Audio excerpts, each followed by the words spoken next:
कतनो सर उठावे, अच्छाई से कबहू न पार पावे।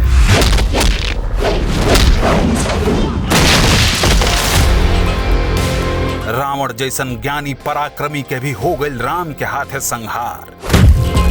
जब सीता जी के हरण कई के कैलस दुराचार, जब जब तोरा जैसा रावण सीता के दामन छू के मर्यादा के उल्लंघन कैले बा, तब तब ओकर संहार भइल बा।